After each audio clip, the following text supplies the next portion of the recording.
A mysterious stone disc covered in carvings of things people would have never been able to see without modern microscopes, crystal skulls rumored to hold lost knowledge, and strange artifacts that literally came from outer space. These are mysterious ancient objects, not from Earth. The genetic disc is this flat circular stone disc about 10 inches across, made of a super tough black rock called lyddite. And what makes it famous are the drawings carved all over its surface. If you look closely, the carvings look exactly like things you'd only see under a high-powered microscope. Female egg cells, the male version of that rhymes with worm. Because of these carvings, people who love alternative history started claiming this disc is proof of some lost high-tech ancient civilization, or even that space aliens came down and showed early humans how reproduction works. I mean, how else could ancient people have known what this stuff looks like? But there is a problem with this story. The disc is a bit of a mystery. A man named Jaime Gutierrez claimed that he found it in Colombia back in the mid-1900s, but there's zero official record of it. No archaeologists were there, no one can point to the actual dirt it was dug out of, and because of this, a lot of scientists and historians don't think that this is a real ancient artifact, but it hasn't been completely disproven either, so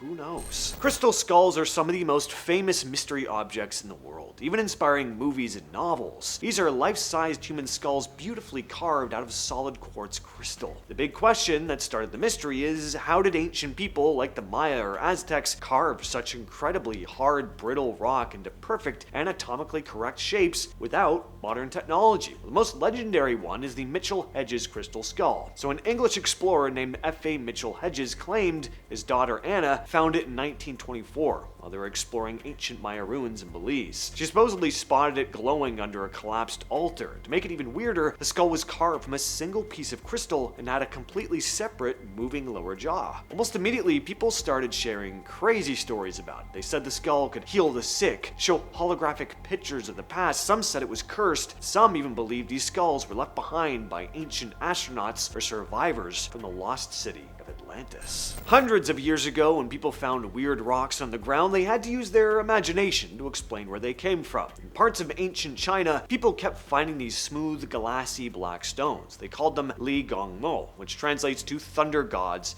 ink stones. According to folklore, these stones were weaponized fragments thrown down to earth by Li Gong, the terrifying Chinese god of thunder during massive, violent storms. People believed that they had divine power. Some carried them as protective amulets or placed them in their homes to ward off evil spirits, and others even crushed them into powder to use in traditional medicine. As it turns out, these stones actually did fall from the sky, but they had nothing to do with an angry storm god, at least not that we know of. Today, scientists call them tektites. They're formed when a massive space rock, like a giant asteroid, slams into the Earth. The heat from the impact is so intense that it instantly melts the surrounding soil and rock, blasting the liquid up into the cold upper atmosphere. And as this liquid rock flies through the air, it cools, hardens into dark glass before raining back down to the ground, sometimes hundreds of miles away from the crater. The tektites found in China are part of a massive event that happened about 790,000 years ago when an asteroid hit Southeast Asia. Because nobody knew what asteroid impacts were, though, it's easy to understand why these stones became wrapped up in mythology. Even today, some people still point to them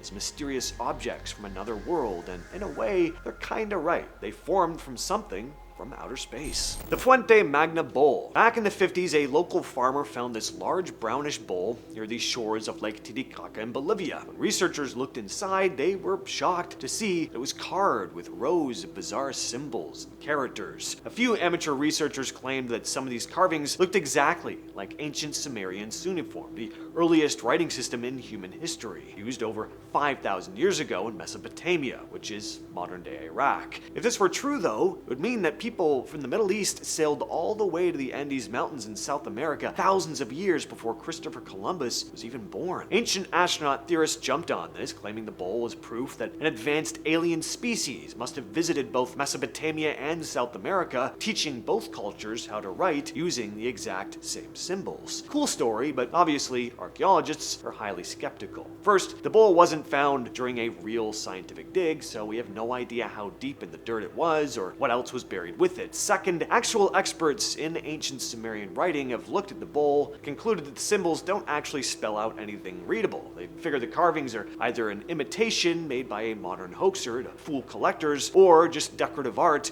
that happens to look a little bit like cuneiform. Until a similar object is found at a verified archaeological site, this bowl is going to remain a total mystery. And today we take iron for granted. It's in our cars, our buildings, our kitchen tools, but if you lived in Poland around 2,700 years ago, during the early Iron Age, finding iron was incredibly difficult. People didn't have the technology or the massive furnaces needed to mine iron ore from deep underground and melt it down. So when ancient people wanted to make luxury items, they had to wait for the metal to fall from space. In 2024, scientists did a highly detailed chemical analysis on a bunch of ancient bracelets, pins, and rings found in graves in southern Poland. They wanted to know exactly where the metal came from. When they ran tests, they found that the jewelry contained incredibly high levels of nickel. Normal iron dug out of the ground has almost no nickel in it, but meteorites that fly through space are packed with it. The chemical signature matched a very rare type of space rock called an axatite meteorite. This means that ancient people found pieces of a fallen space rock, heated them up, and hammered the metal into jewelry.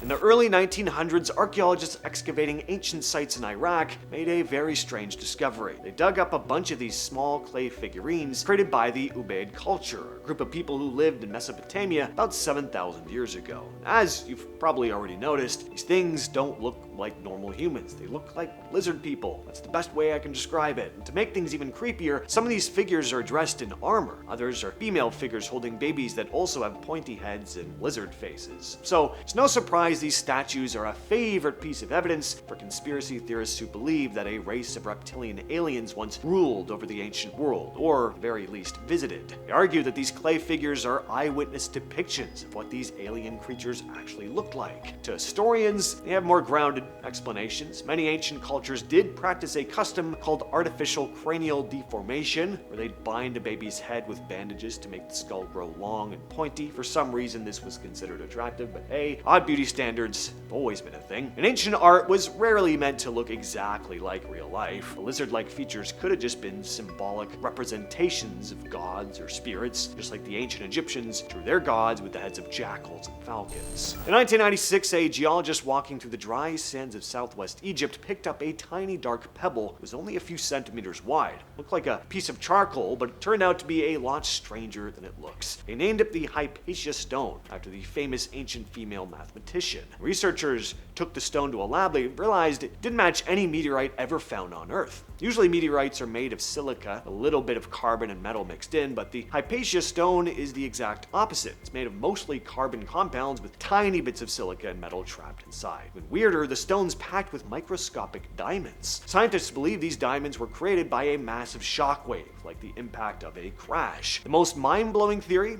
is that the Hypatia Stone is older than our entire solar system. Some scientists believe it formed in deep interstellar space from a cloud of dust and gas before the sun, Earth, or any other of the planets even existed. If the stone really is older than the sun, it's a literal time capsule from the dawn of time. And that is pretty damn incredible. If you've ever seen a piece of Moldavite, you know it doesn't look like a normal rock. It looks like kryptonite. Long before anyone knew what an asteroid was, prehistoric humans living in Central Europe during the Stone Age were completely obsessed with these green stones. Archaeologists have dug up Moldavite pieces at ancient campsites dating back over 20,000 years. Early humans didn't just keep them as pretty objects, they used them to make sharp arrowheads, scraping tools, and also amulets. Today we know how Moldavite was made. About 15 million years ago, a massive asteroid crashed into what is now southern Germany, leaving behind a giant scar called the Nordlinger Rise crater. The impact was so powerful it instantly melted the soil and splashed millions of tons of liquid glass high into the atmosphere. As this green liquid glass flew through the sky at hypersonic speeds, it shaped itself into drops, cooled down, and fell back to Earth, landing hundreds of miles away in the Czech Republic. Because these stones look so different from any other rock on Earth, ancient people naturally assumed they fell directly from the heavens and possessed magical powers. And they were right about one of those things. But that has been the video, and I will catch you, yes, you specifically, in the next one.